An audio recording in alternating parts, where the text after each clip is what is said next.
Olá pessoal, aqui é Adriano Oliveira da Boson Treinamentos e dando continuidade ao nosso curso de redes, hoje nós vamos falar mais um pouco sobre Switch Broadcast. Bom, nos nossos últimos vídeos a gente fez alguns comentários aí sobre a camada de enlace, a camada 2 do modelo OSI, falamos também as diferenças entre Unicast, Broadcast e Multicast e falamos também sobre MAC address. Hoje a gente vai colocar tudo isso um pouco junto aqui nesse vídeo. Nós vamos falar como é que o switch trabalha numa rede. Então, vamos imaginar que nós temos uma rede dessa forma, que nem você está vendo aí, 4 computadores, cada computador tem o seu próprio MAC address, e no meio a gente tem um switch. Então, esse carinha aqui no meio, ele não é um hub, ele não é um roteador, ele é um switch, tá legal? E ele, então, aqui no nosso exemplo, inclusive é um switch normal, um switch Layer 2. Né? Ele leva esse nome justamente porque ele trabalha, ele opera na camada 2 do modelo OSI.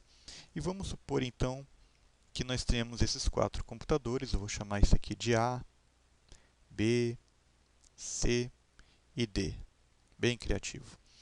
E vamos imaginar agora que o computador A queira conversar com o computador B, passando pelo switch, é claro.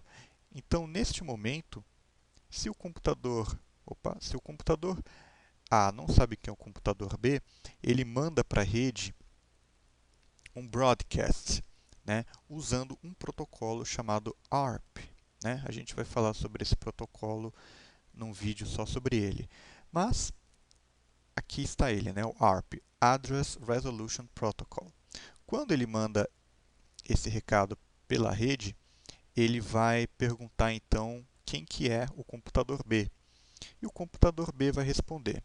Agora, no momento em que o computador A entra em contato na rede, mandando uma mensagem, o switch ele consegue ler o quadro, tá certo? E se vocês lembram aí dos vídeos anteriores, vai lembrar que no quadro ele tem então o endereço de MAC, né? O MAC address de origem e o MAC address de destino. Quando o switch lê o MAC address de origem, ele imediatamente decora, né? Ele grava esse MAC address numa memória chamada CAM. Né? Então ele tem uma tabela que a gente aqui vai chamar de CAM table, e nessa tabela ele passa a fazer o quê? A escrever o MAC address de origem e associá-lo à porta em que esse dispositivo está. Então, na hora que o computador A resolve mandar uma informação, mandar uma mensagem pela rede, imediatamente o switch ele descobre então que na sua porta número 1, como está mostrado aí no exemplo, né, está o computador A com o MAC address 23.4b.34 biriribororó. Bom, o que vai acontecer? O computador B ele vai responder. Os outros não irão responder porque a mensagem não foi para eles aqui no nosso exemplo. Né? Na hora que o computador B responde a essa mensagem, o switch também vai ler, também vai ficar sabendo qual que é o MAC address desse dispositivo. E aí ele vai escrever essa informação na sua memória. Né? Então a sua tabela já vai ter aí o MAC address de 2 dispositivos. E à medida que os outros dispositivos também forem conversando na rede, ele também vai pegando o MAC address desses outros dispositivos e colocando na sua tabela de endereços. Agora, quando, por exemplo, o computador C já sabe qual que é o MAC address do computador B, ele manda na verdade, ele manda um frame unicast, né? Ele manda uma informação aqui dizendo que ele quer conversar direto com o B. E a partir desse momento, então, o switch não precisa mais perguntar para todo mundo, né? Quem que é aquele computador B. Ele já sabe que o computador B é o cara do MAC address 23.4b, etc, etc, que está na sua porta de número 2. Então, o computador A e o computador D, ele não vai receber essa informação, né? Por isso que a gente chama de encaminhamento e filtragem, né? No caso do switch souber para quem que vai, né? Se ele conhece, se ele sabe em qual porta está o MAC address de destino, ele encaminha então aquela informação para o computador. Caso contrário, ele filtra, né? Ou seja, ele não encaminha para os demais. E isso é muito bom, porque aí você tem o broadcast, você tem broadcasts constantes na sua rede, mas quando o switch ele já sabe de quem é e para onde vai determinada informação, então ele não encaminha aquilo para os computadores para os quais não são destinados aquele quadro, aquela informação que está sendo enviada. Então isso torna a rede mais segura, né? Antes utilizava-se o Hub, a gente talvez faça um videozinho falando sobre isso, mas o Hub era um cara que ele mandava tudo para todo mundo o tempo inteiro, né? Então ele não era um dispositivo muito seguro e também o seu desempenho não era bom. Com o Switch a gente não tem esse problema, né? De uns anos para cá, todas as redes que são montadas aí usam Switch, então a gente trabalha dessa forma. Um outro termo aí que é bom a gente conhecer é o termo domínio de broadcast, né? E o que é domínio de broadcast? Vou escrever aqui, né?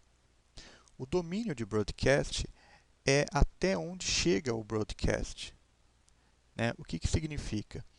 Vamos supor que deixa eu escrever aqui o domínio de broadcast. Então, vamos supor que aqui eu tenha mais de 4 computadores, que nesse switch eu tenha, por exemplo, 100 computadores. 100 computadores. O que vai acontecer? Quando qualquer um deles mandar um broadcast para a rede, todos eles vão escutar. Então aqui, por exemplo, quando o computador A manda um broadcast, esses 4 caras, eles vão escutar esse broadcast.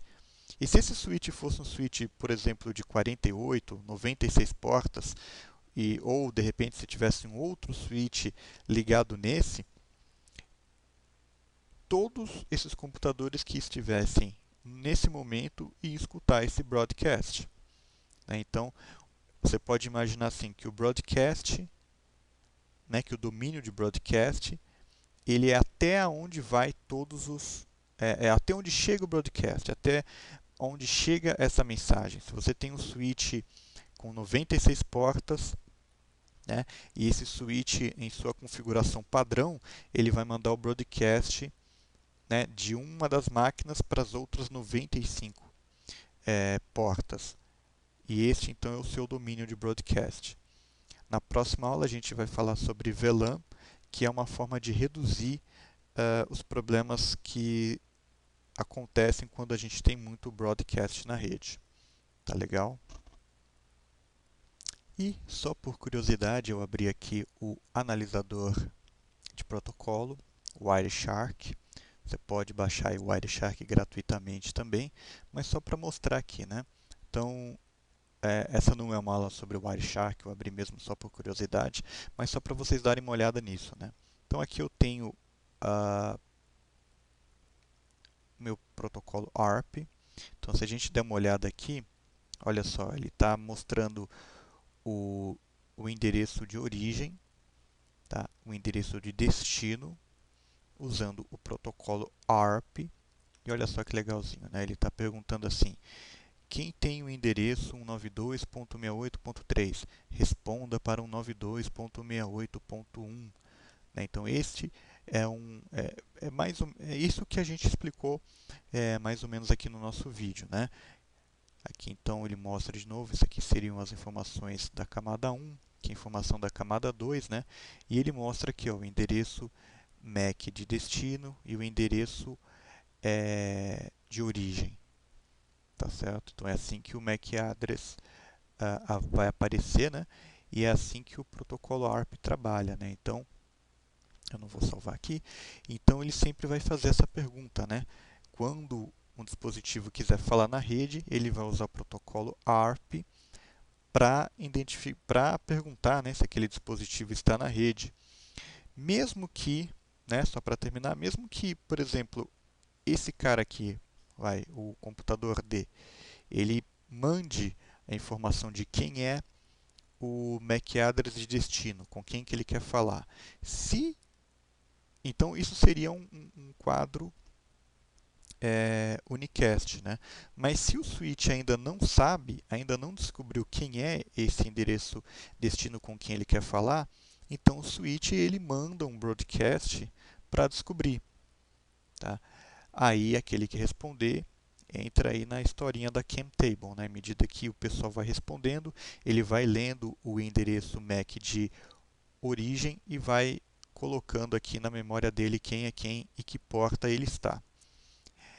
Esse processo de ele descobrir quem é quem, né, é muito rápido, né? Ele acontece em questões de segundos, porque os computadores, os dispositivos na rede, eles estão constantemente conversando, tá certo? Então é um processo que acontece muito rápido. Então é isso aí, pessoal. Espero que vocês tenham tido aí uma boa ideia de como é que funciona o switch na rede, né? Basicamente, uma das principais funções de um switch é encaminhar ou filtrar as informações que ele recebe, né? Encaminhar para as portas específicas ou filtrar essas informações aí, tá certo? E voltamos então nas próximas aulas, a gente continua falando um pouquinho sobre esse assunto. A gente vai falar sobre VLANs e sobre o protocolo Spanning Tree. Tá certo? Espero que vocês tenham gostado desse vídeo. Obrigado aí por vocês estarem assistindo aos vídeos aqui na Boson Treinamentos. Acompanhe a gente aí no Twitter, no Facebook e quem puder aí se inscreva em nosso canal aqui no YouTube. Tá legal? Mais uma vez obrigado e até a próxima.